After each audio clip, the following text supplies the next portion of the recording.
Welcome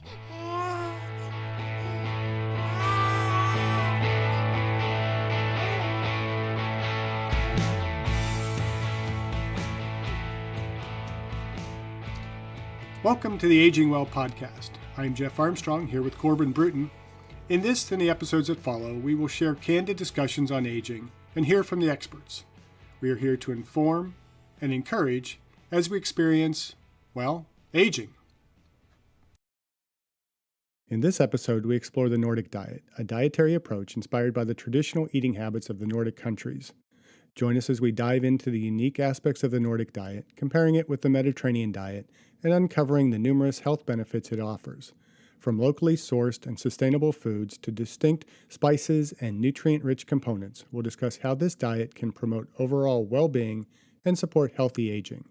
Stay tuned for an informative and engaging conversation on how the Nordic diet can be a powerful tool for aging well. So, I hear there's a new kid on the block to challenge the Mediterranean diet. Have you ever heard of the Nordic diet? I have, and we should first remind the listeners that when we talk diet, and I have my air quotes around that, we are referring to a way of eating, not a way of losing weight. Of course, we can lose or gain weight in any diet if we are not calorically balanced. So what is the Nordic diet? So the Nordic diet, inspired by traditional dietary habits of the Nordic countries like Denmark, Finland, Iceland, Norway, and Sweden. This emphasizes the consumption of locally sourced and sustainable foods. So it sounds like Portland. What are some of the foods that are included in the Nordic diet? Looks like some of the key components of the Nordic diet include whole grains, fruits and vegetables, fatty fish, lean meats, low-fat dairy, legumes, nuts, and seeds, and healthy fats. So this sounds a lot like the Mediterranean and DASH diets. Yeah, they're pretty similar. I think the key differences lay in the, quote, consumption of locally sourced and sustainable foods, end quote.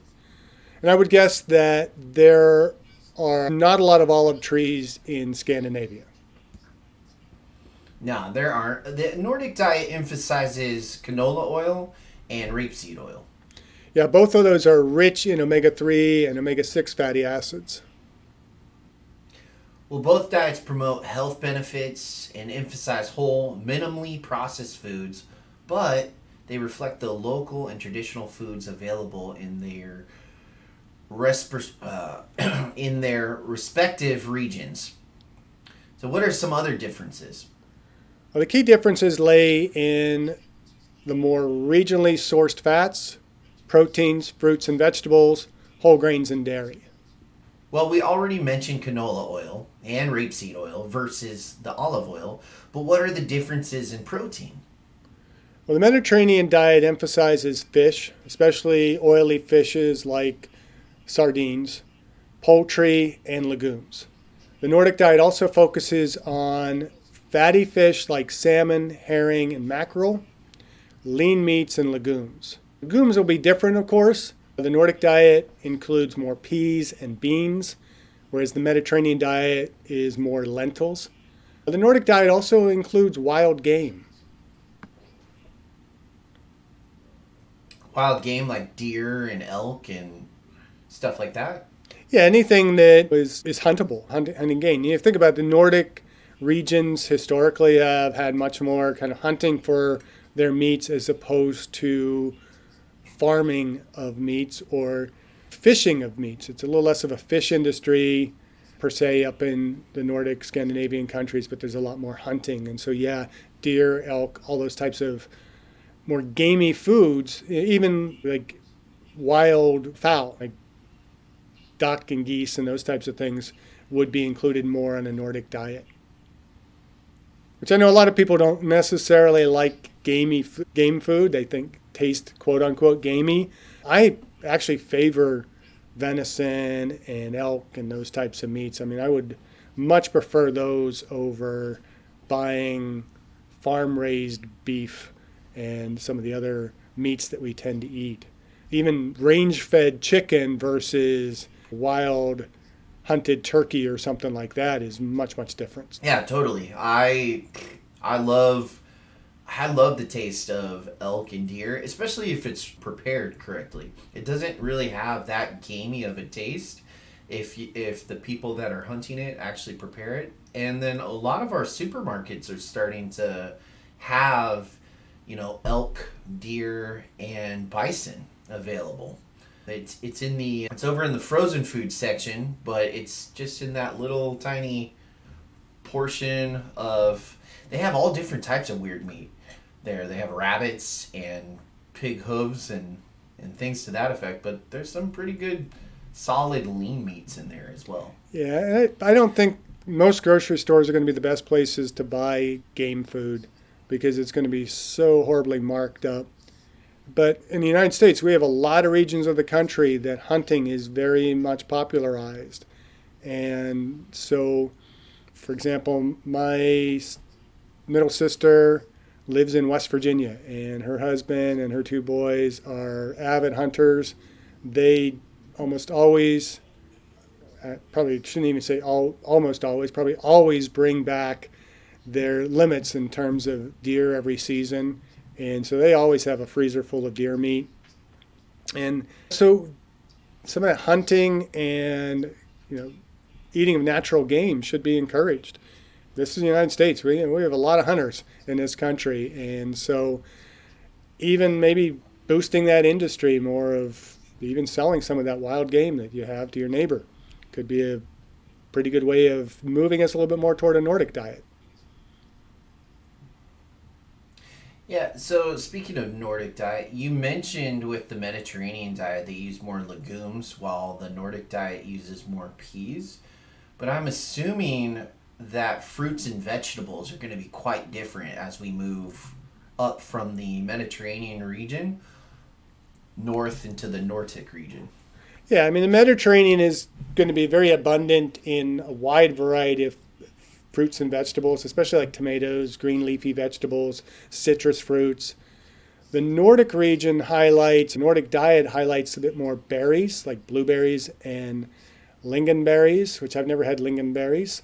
But you think of just the variety of berries that are available out there, and root vegetables. So carrots, potatoes, turnips, those types of things are going to be much more popularized in a Nordic diet as opposed to maybe a Mediterranean diet.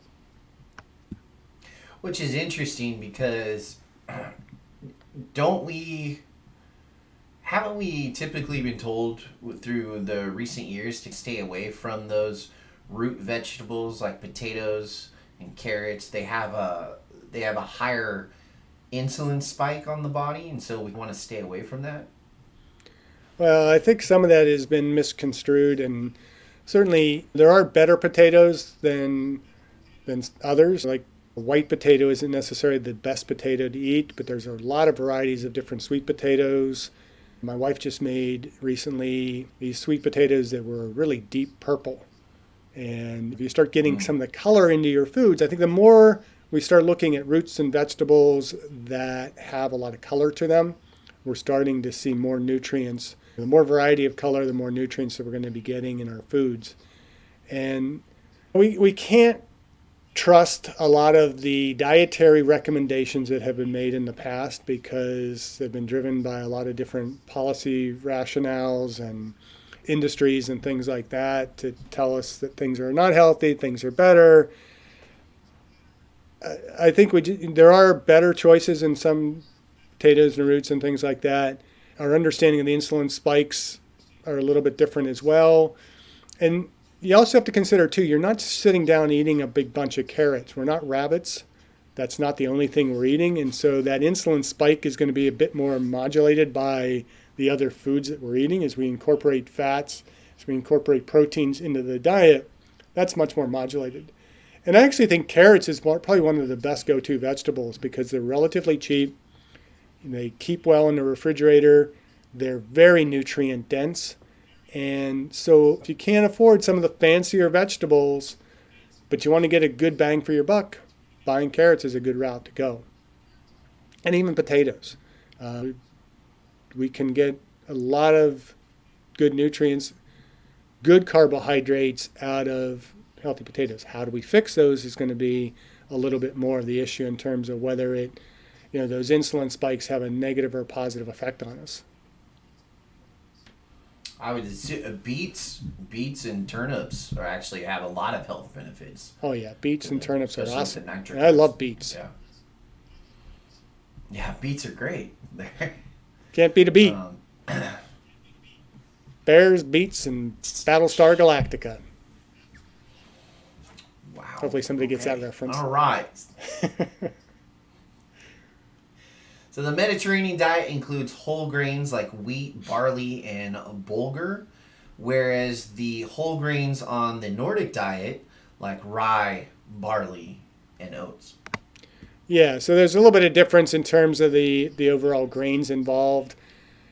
And as we look at these two diets, I think you see enough similarity to where there's not a huge distinction between the two, and we can blend the two of them. If we say I'm going to opt for the Mediterranean diet, so that means I can't eat rye, barley, and oats, but I can eat wheat, barley, and bulgur. I guess barley's in both of them. So, you got a little bit of choice there. Go with barley and you're safe on both diets. But it's those healthier, natural grains that are going to be better for us. And some of it's going to be a little bit more personal choices. I would favor oats over wheat. I like rye as well. And so those types of breads are going to be a little bit more maybe appealing to me, trying to limit bread in the first place. And certain breads like sourdough bread are actually shown to have much less gluten in them, which can be healthier for some people. The key is that we're eating these more natural, localized grains. So we're not having to necessarily import grains. And we mentioned in a recent podcast as we were talking about the Mediterranean diet for children that the United States has access to all these things. And we can farm and grow all of these and keep them relatively local and hopefully a little bit more sustainable that would really both of these diets. You have any thoughts on grains? Yeah. Well, it's almost it's I believe in our episode where we were discussing the Mediterranean diet, we were talking about ways that we can improve the American diet. And if we're comparing and contrasting the Mediterranean diet to the Nordic diet, it seems that they're very similar. They're just regional based. So if we could kind of do the same thing with the American diet, just keep it very similar, but keep it regional based, right? Like us living here in the Pacific Northwest, we have access to a lot of berries, right? We have our blueberries, our huckleberries, strawberries, blackberries, right? And from the blackberry, we actually get the genetically modified, the boysenberry and the marionberry, which I love marionberries. They're amazing. Shout out to OSU for inventing that. I'm so grateful. But if we can, if the Nordic diet has access to berries and the Mediterranean diet has access to citrus, why can't we do our own American diet based off of region? Like down south in, the more of the southern states where they have access to limes and oranges and grapefruits and lemons, why not just capitalize on the different demographics of fruits and vegetables that we have here in America? I feel like that's an easy solution. Yeah, ideally, in really both of these diets, we want to be regional and sustainable. So we're looking at foods that we have greater access to locally. We also should be looking a lot more at in-season fruits and vegetables, and rather than importing things or having things that are having a tremendously long shelf life. Yeah, the regional aspect can be very important. So you have a Northeast, Northwest, Southeast, Southwest, Midwest. We have different regions of the country that produce a variety of different foods. Ideally, we're going to be eating those more locally, more sustainably. But a benefit that we have in the U.S. is that we can very quickly and easily transport foods across the country and maintain some of the healthy benefits. And so regional becomes a little bit more broad than it might be as we look at kind of the Scandinavian countries. But I think the key is that we don't want to necessarily have to be relying on bringing foods from much, much farther away.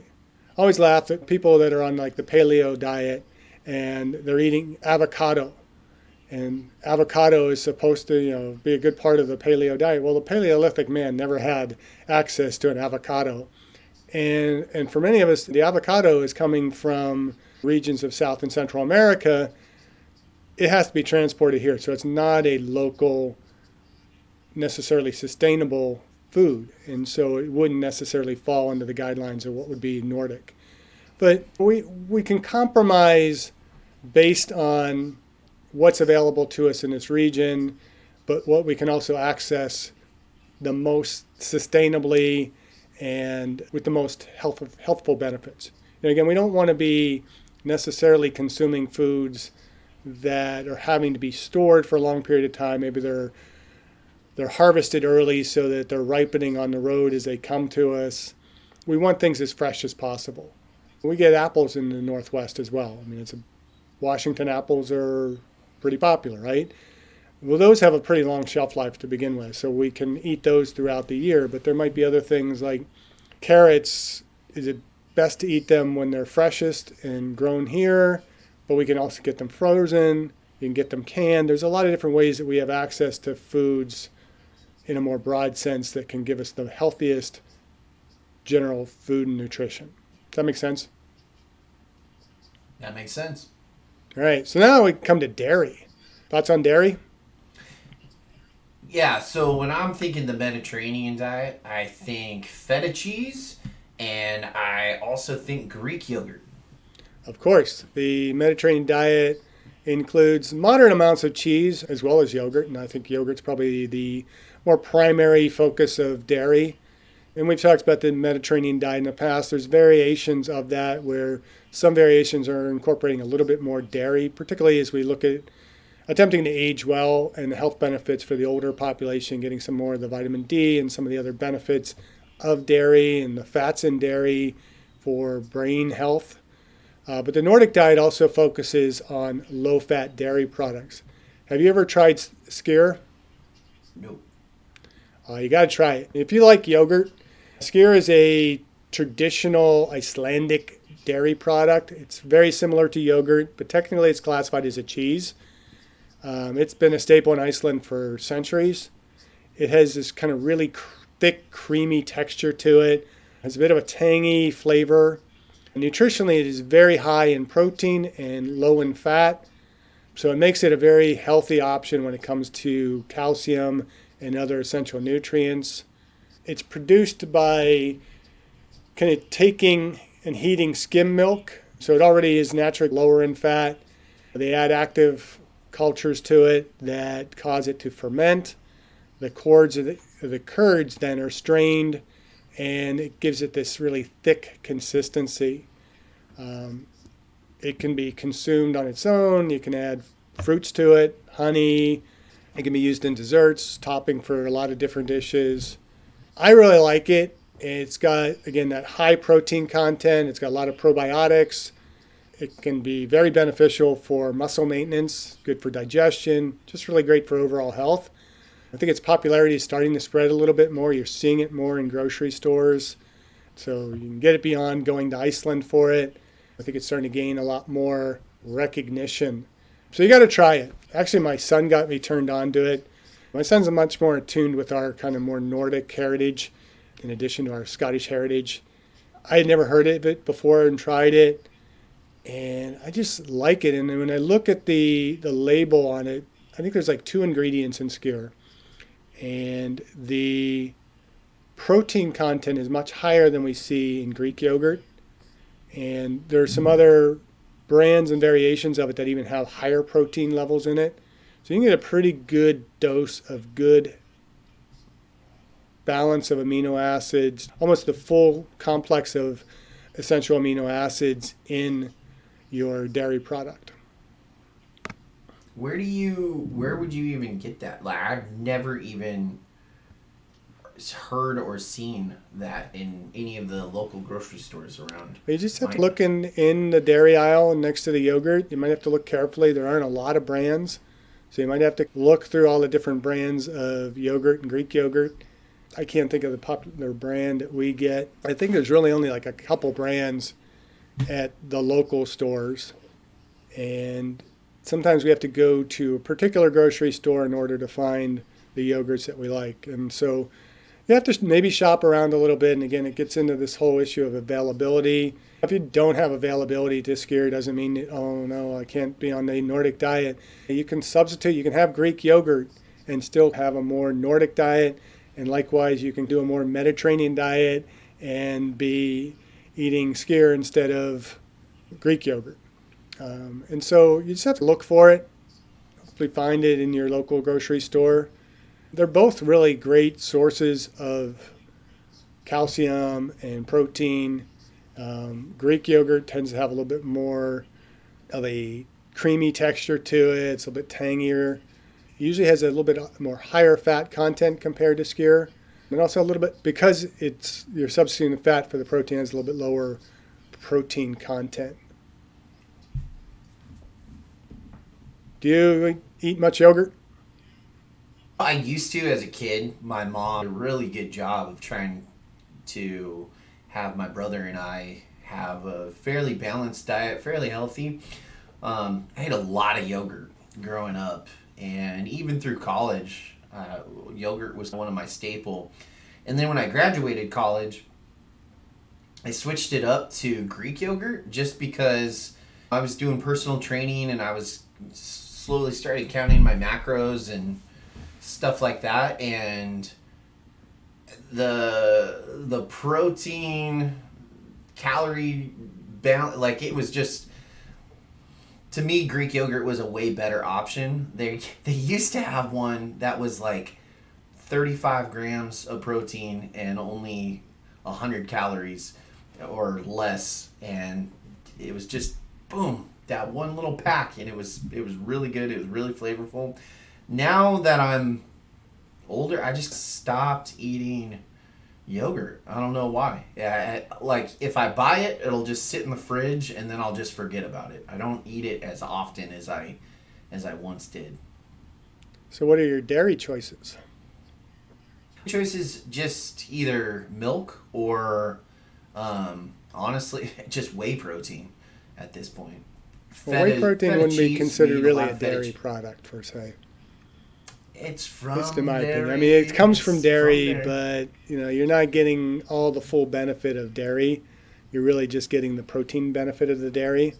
So I would suggest looking for some additional dairy choices that are going to be relatively low in fat and higher in protein and give us some of those benefits like the calcium and the other minerals and things that we see in dairy. And the Nordic diet is a little bit more emphasis on cheeses as well. Not that the Mediterranean diet doesn't have their cheeses. The cheeses are going to be a little bit different as we look from a Nordic versus a Mediterranean style diet. But we're looking, I mean, again, in the U.S. we have so much access to so much variety of cheeses that we're not limited by what is produced locally. We have access to cheeses from around the globe, and that kind of makes it a little bit more advantageous for us that we can have a little bit more variety in those diets. But it's quality over quantity, I guess, in many ways. Getting the best of the foods that we can eat doesn't necessarily have to be perfectly Nordic, perfectly Mediterranean. But there are differences between the diets. Yeah, definitely. I mean, we've talked about the differences with the fruits and the legumes. But what about spices? I'm assuming spices are going to be quite different. They are. And when we look at the Nordic diet, it tends to emphasize natural, mild flavors like dill, chives, caraway, mustard. All these are ones that are going to really well complement the staples in the diet like the fish, the root vegetables, and the whole grains.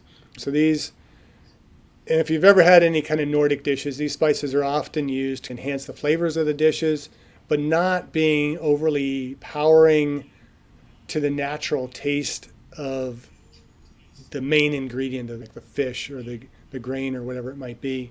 Whereas in contrast, the Mediterranean diet tends to feature more robust and diverse array of spices. You have things like oregano, basil, rosemary, thyme, and garlic. These spices are very integral to the Mediterranean cuisine. And again, when we talk about Mediterranean dishes, we can think of those vibrant flavors and the aromatic kind of complexity of the dishes like pastas and salads and the grilled meats from those areas. And so they tend to be a little bit different, actually quite a bit different. Some of it may just reflect a difference in our palates. Some of it can give us some variety. I mean, again, we're essentially eating the same basic food qualities, but we're getting them from different sources, and we are preparing them in slightly different ways that maintain their healthful benefits, but giving us a little bit different palate and giving us a little bit more variety to our food. So while both diets are going to prioritize fresh, natural ingredients, the choice of spices are going to give us that more unique cultural and regional influence. Yeah, it's really interesting because I feel like rosemary or sage, I feel like that shouldn't just be limited to that Mediterranean area, because even here in Oregon, like rosemary grows wild here. It just, and I don't know, I don't think we have a Mediterranean atmosphere per se. I think we have more closer to a Nordic or even like like an Ireland style climate here. So I mean, that's my opinion. So I don't know. I don't know why there wouldn't be more options as far as spices and flavors go into the Nordic diet. Well, I mean, Based the Nordic region, it's not so much about the environment geographically and things like that, or the amount of rain or snow or the weather conditions that they get. It's just how those cultures have evolved over time, what's been available, what they're able to grow. I mean, obviously the terrain in the Nordic countries is a little bit different than what we see in the Pacific Northwest, and certainly different than we see in the Mediterranean. So those influences have evolved more regionally, and so those choices just tend to be that's what's always been used. That's how recipes have evolved over time. Mediterranean diet tended to evolve what was available there in the Mediterranean. We live in a much more culturally diverse world now, and so things have been transported in to regions that maybe normally naturally wouldn't be been there. I mean, I think if you go back to the early founding of Oregon back in the late 1800s, you could have a very, very different diet and palate than we see today. Now we've been influenced by different cultures that have come in. You have a bit more of a food culture in Portland area, and so people have experimented much more with the palate and different spices. And we have, again, a unique opportunity in the United States to be drawing on the multiple cultures that we have brought in to the country or have been brought into the country, and the different flavors that those cultures have brought together.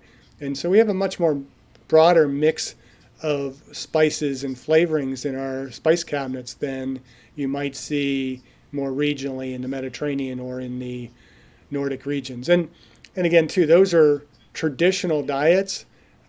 You're seeing much more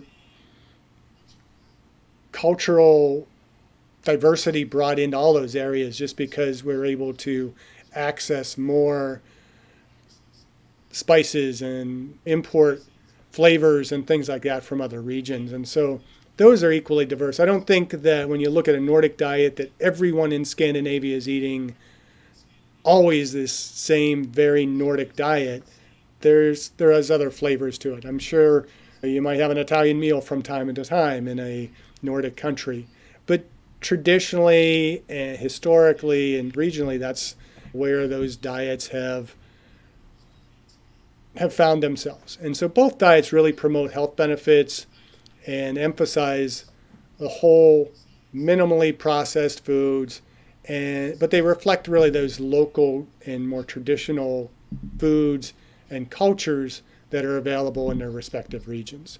And so again, the American diet, we have a little bit more cultural diversity that might give us more of a blend of those different types of diets. But for us, we want to really look at how do we take the best of those diets and incorporate them into what's available for us locally, regionally, and more sustainably. So, what are the benefits of the Nordic diet?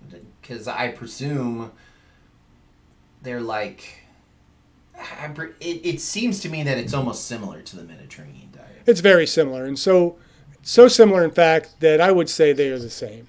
As we've been talking about, the Nordic diet offers numerous health benefits, including reduced risk of cardiovascular disease, improved weight management, and enhanced metabolic health. Emphasizing whole grains like rye and barley, fatty fish that are rich in omega-3 fatty acids, and a variety of fruits and vegetables, particularly berries and root vegetables. The diet provides essential nutrients while being low in processed foods and unhealthy fats. So additionally, the Nordic diet's focus on locally sourced sustainable foods supports more environmental health and promotes a balanced, nutritious eating pattern that can improve overall well-being. Yeah, both diets discourage food and added sugars. They discourage processed and high salt meats, fast food, obviously, and sweet beverages. Would you have a preference on which one you would choose? I can't say I really have a preference. I would probably, in many ways, lean more toward a Nordic diet. And I think some of that is just, again, being in tune with Armstrong is Scottish. The Armstrong clan has strong kind of genetic and ancestral roots in the Nordic cultures. So I have a little bit more of a personal interest and proclivity toward the Nordic diet, but I also love the Mediterranean foods. And so I don't know that I have a preference of one versus the other. I think we have the opportunity for a bit more diverse choices. And so I can choose some days to choose a little bit more Nordic approach. Other days choose a bit more of a Mediterranean approach. I like, in terms of my legumes, I like lentils, but I also like other forms of beans. So, again, there's a wide diversity of choices in legumes that I can consume. I probably do favor a bit more of the rye and oats of the Nordic diet. As I mentioned, I do favor skyr over Greek yogurt, but ever so slightly. I mean, it's not a huge difference. I tend to gravitate more toward olive oil as opposed to canola oil. So that gives me a little bit of a difference. I can't say I have a preference of one over the other. I think it's a little bit of a blend of both. And I actually think we're messing around with semantics here a little bit when we start talking about the healthiest diet, whether it's Nordic diet or the Mediterranean diet. It's that general pattern of eating that is most important. And like I've said before, I would love to see the American diet become the worldwide approach to healthy living and healthy eating. But the current American diet does not fit that bill. And so I would not encourage an American diet. But we can take from different cultures and take the general principles of the Nordic and the Mediterranean diets and incorporate those into our own cultures to eat healthy, to maintain healthy body weight, and to improve our performance. It wouldn't surprise me if in the next few years we hear of some other, like, I think you mentioned in one of the recent episodes, the Costa Rican diet or something like that, didn't you? Oh, yeah.